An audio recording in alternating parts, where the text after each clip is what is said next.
Bonjour chers tous et bienvenue encore une fois dans une nouvelle formation de votre cabinet de formation virtuelle QHSE Kingdom. Tant qu'il existe un produit ou service, il existe des réclamations, chose qui est normale et évidente. Mais ce qui n'est pas normal ni évident, selon la 9001-2015, c'est de ne pas traiter ces réclamations. L'objectif de cette formation est de vous détailler tout ce qui concerne les réclamations de A à Z et surtout comment les traiter. Nous allons voir ensemble la définition d'une réclamation, ses types, ses canaux d'expression, comment en tirer avantage, quelles sont les étapes de traitement des réclamations, comment documenter le traitement des réclamations. Et finalement, nous allons finir par une étude de cas avec notre entreprise virtuelle XR que j'utilise toujours pour mettre en pratique les exigences traitées dans les formations. Commençons par la définition d'une réclamation. Une réclamation, c'est l'expression de l'insatisfaction et du mécontentement du client par rapport au produit ou au service qu'il a acheté. Le client a reçu un produit ou service différent de celui qui lui a été présenté. Là, il exprime une réclamation. Deuxièmement, le client considère que les engagements de l'entreprise ou la promesse faite par le produit n'ont pas été tenus. C'est pourquoi il est mécontent et il réclame. Le client demande un dédommagement ou une compensation parce que tout simplement, il n'a pas reçu ce qu'il a voulu. Les réclamations clients ont des types. On parle des réclamations produits qui concernent la qualité. Et lorsqu'on dit réclamation produit, on peut dire aussi réclamation service. Qualité, prix, le rapport qualité-prix ou certaines fonctionnalités manquantes sur le produit ou au niveau du service. On trouve aussi les réclamations qui sont liées au processus de vente.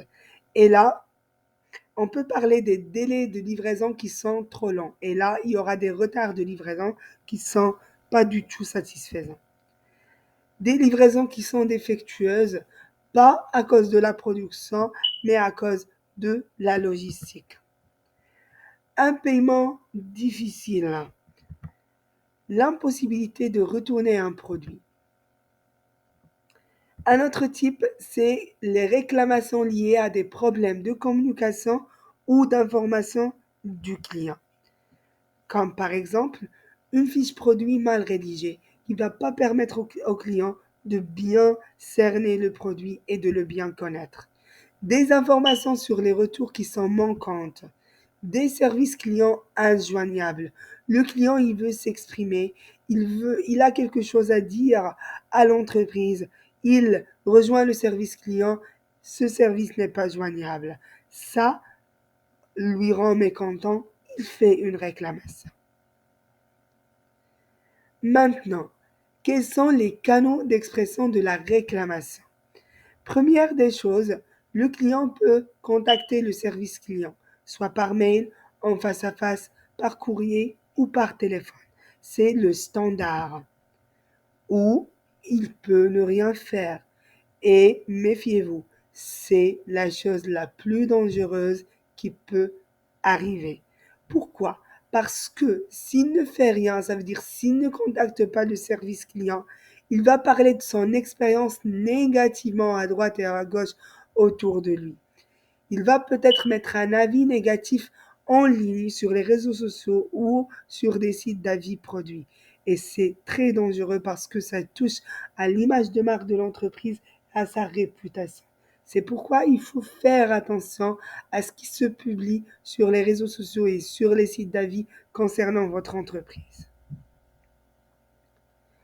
Voilà, comme on a dit, ça aura un impact significatif sur la réputation de l'entreprise. Avec toute cette négativité qui entoure les réclamations, il ne faut pas oublier de tirer avantage. Tirer avantage des réclamations. Oui, les réclamations sont inévitables, mais il faut prendre les retours négatifs comme atout et en tenir compte pour améliorer les produits et les services et améliorer son image de marque. Tout ça, on va le voir en détail. L'erreur, la vraie erreur, c'est d'ignorer la réclamation client. Maintenant, oui, on a parlé d'en tirer un avantage, mais il faut nous montrer le bon chemin de traitement de ces réclamations. Voici les étapes. Premièrement, identifier la réclamation et s'assurer de son bien fondé. Deuxièmement, prendre en charge la réclamation. Troisièmement, apporter une solution rapide au problème. Quatrièmement, partager la leçon apprise en interne. Et cinquièmement, adopter une démarche d'amélioration continue qui est le principe de base de la norme, surtout ISO 9001 2015. Démarrons par la première étape, qui est d'identifier la réclamation et s'assurer de son bien fondé. Première des choses, il y a la réception de la réclamation. Nous recevons la réclamation, soit directement, comme on l'a dit, à travers le service client, soit d'une façon indirecte, à travers des sites d'avis, des influenceurs, les réseaux sociaux, etc. Et là, il faut s'assurer de la légitimité de la réclamation, si la réclamation est fondée ou mal fondée, ou bien non fondée. Deuxième étape, c'est de prendre en charge la réclamation. Il faut prendre en charge les réclamations à travers le canal choisi par le client de préférence. Vous pouvez choisir un autre canal si vous voulez, mais le proposer d'avance au client. Il faut que le personnel qui reçoit les réclamations soit formé, parce que ce n'est pas n'importe qui peut recevoir les réclamations. Pourquoi? Parce que le contexte de la réception des formations, des réclamations n'est pas un contexte évident. Le client peut être énervé, le client peut ne pas être dans un bon état, peut parfois mal s'exprimer. Il va falloir le calmer. Et pour pouvoir calmer un client en colère, il faut être patient. Il faut aussi être diplomate pour savoir comment lui expliquer cette réclamation, la raison de cette réclamation et comment elle sera traitée pour pouvoir le calmer. Troisième des choses, apporter une solution rapide et souligner le mot rapide au problème. Le plus important dans le traitement d'une réclamation est d'être rapide. Il faut répondre d'une manière pertinente, d'une manière claire et nette qui répond à la réclamation elle-même. Il ne faut pas trop baigner dans le détail. Non, il faut surtout être pertinent et être réactif. Et c'est ça ce qu'on appelle rapidité de réponse. Être réactif pour calmer le client, pour que le client se sent soutenu, se sent pris en charge et sans ce soin, sans ce qu'on appelle le customer care, sans que l'on prend soin de lui. Ensuite, partager la leçon apprise en interne. Ça veut dire, après le traitement de la réclamation, il faut partager les exigences du client conclu de la réclamation. Alors, la réclamation, elle peut nous apprendre que le client a un certain type d'exigence, a des exigences particulières, peut-être qui le différencient d'un autre client. Ça, il faut le partager en interne comme une leçon apprise à travers cette réclamation. Aussi, on peut partager comment éviter ou prévenir ce genre de réclamation dans l'avenir. Le nécessaire n'est pas uniquement de traiter la réclamation, mais il faut adopter une démarche d'amélioration continue. Pourquoi? Pour éviter ce genre de réclamation dans le futur et éviter d'autres réclamations. Pourquoi pas? Voilà, donc c'est ça l'erreur. Se limiter à donner une solution au client et full stop. ce n'est pas la bonne solution. La bonne voie, c'est qu'il y a sûrement quelque chose à améliorer à travers cette réclamation reçue, soit au niveau du produit ou service, soit au niveau des processus, soit au niveau de la relation client. Maintenant, nous allons chercher à savoir comment tracer le traitement d'une non-réclamation. Parce que c'est un travail de fond, il faut que l'on le mette en valeur. En plus, la 9001 nous demande toujours des évidences parce qu'il y a un auditeur qui va venir nous auditer pour nous livrer la certification et là, on va lui répondre par des preuves.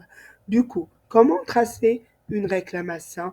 C'est à travers une fiche de traitement des réclamations. La fiche de traitement des réclamations, à quoi elle ressemble? Vous pouvez la tracer sur Excel.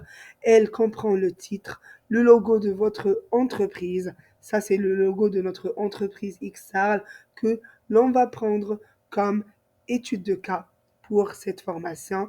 Là, c'est la codification du document. Si vous êtes intéressé par la maîtrise documentaire et comment on codifie un document, vous pouvez regarder la vidéo qui concerne la maîtrise documentaire sur la chaîne. On met la date de la réclamation, qui est le client concerné par cette réclamation.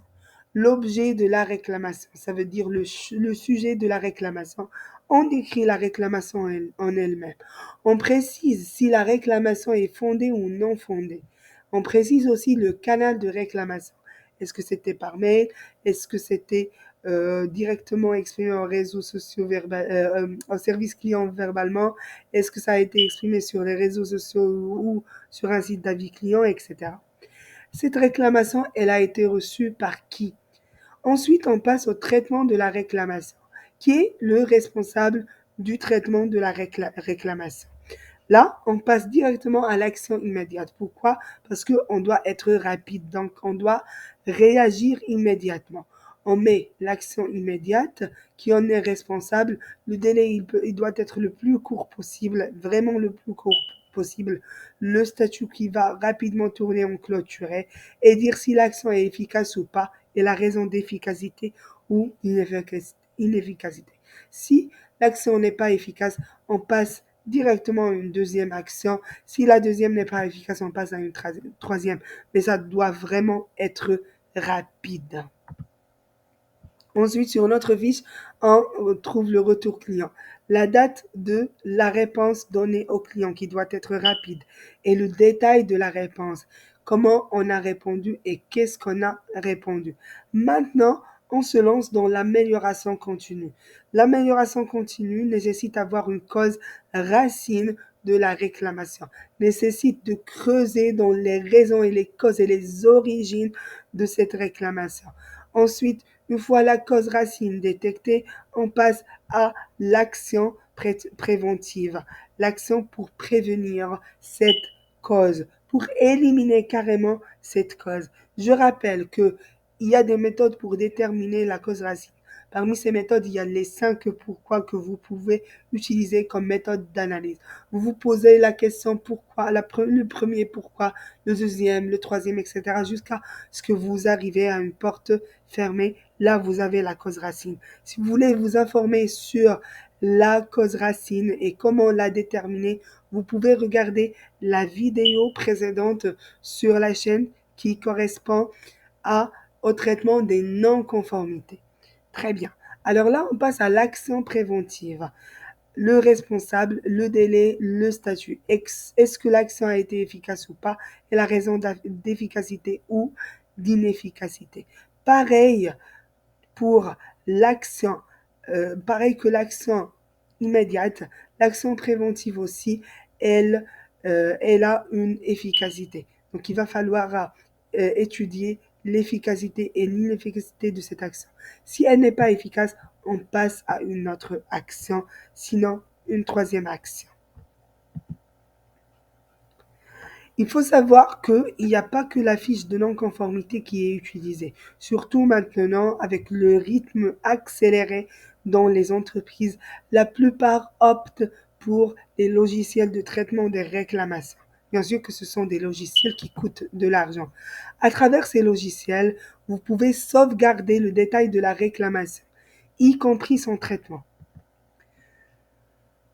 Vous pouvez assurer le suivi des actions à travers ce logiciel. Vous pouvez automatiser les relances sur les actions. Vous avez une action, vous êtes par exemple le responsable du traitement de la réclamation, vous avez une action qui doit être clôturée, vous allez utiliser ce logiciel directement au lieu d'envoyer un mail, vous allez l'utiliser directement pour relancer la personne en question ou le responsable de l'action.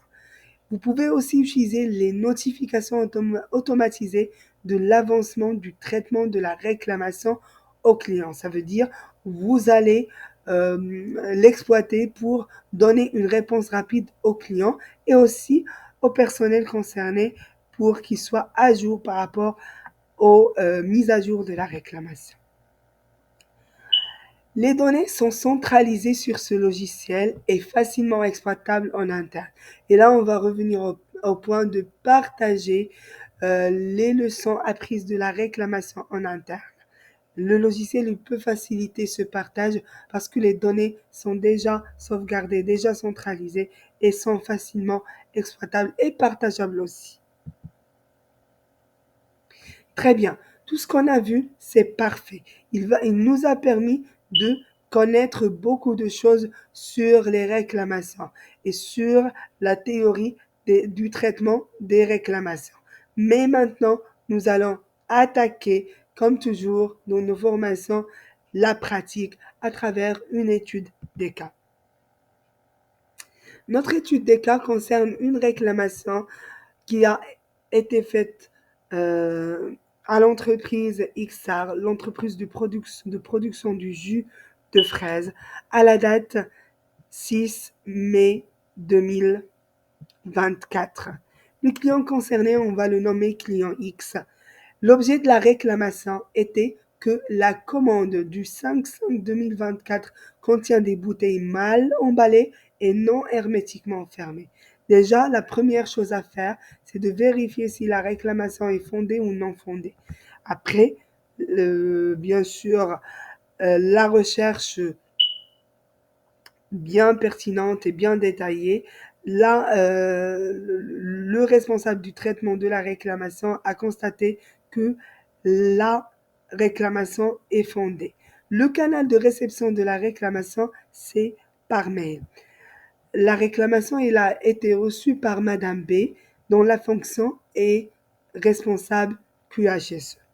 Maintenant, le retour client. Pourquoi? Parce qu'on cherche la rapidité. Une fois la réclamation reçue, on doit bien sûr donner une réponse au client. Du coup, le retour au client a été fait le jour même de la réception de la réclamation. Quel est le détail de la réponse? Le client a été répondu par un mail le rassurant que cette commande sera remboursée et que le service de production veillera à ce que ce désagrément ne se reproduise plus prochainement. Très bien. Ça, c'est la réponse qui a été donnée au client. Ne se reproduise. Désolé pour le ENT. Ensuite, le traitement de la réclamation. Il y a un responsable de traitement de la réclamation qui est Madame X et qui peut être aussi Madame B elle-même qui a reçu la réclamation.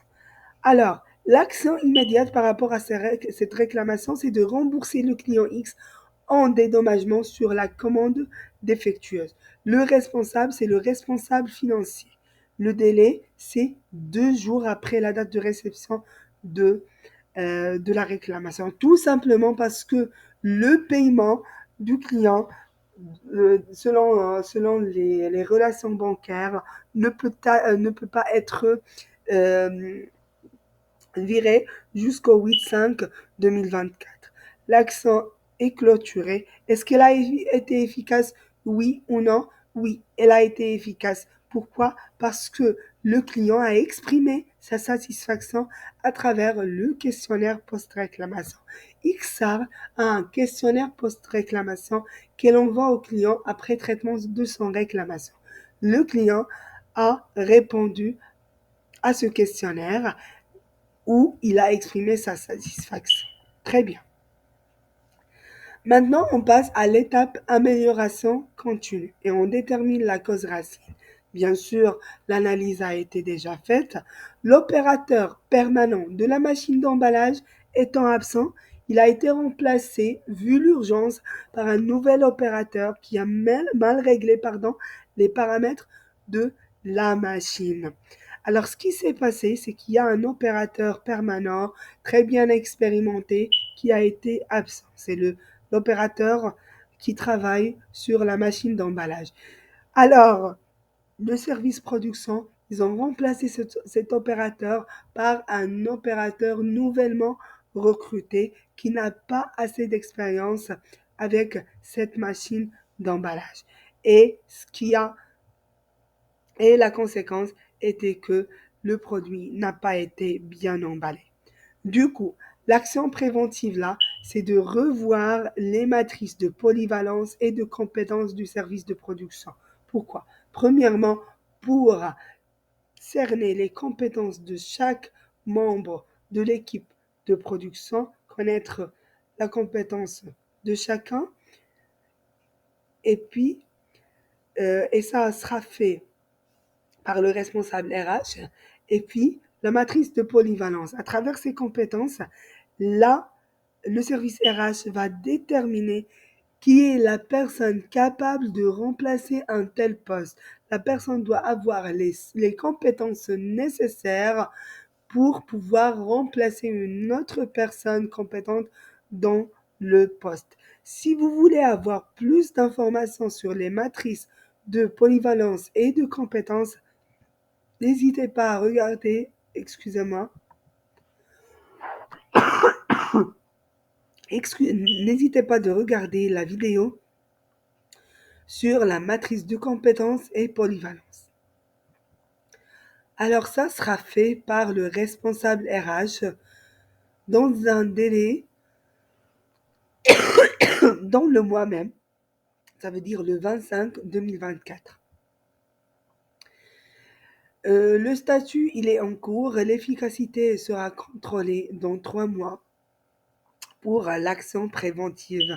Ça, c'est évident.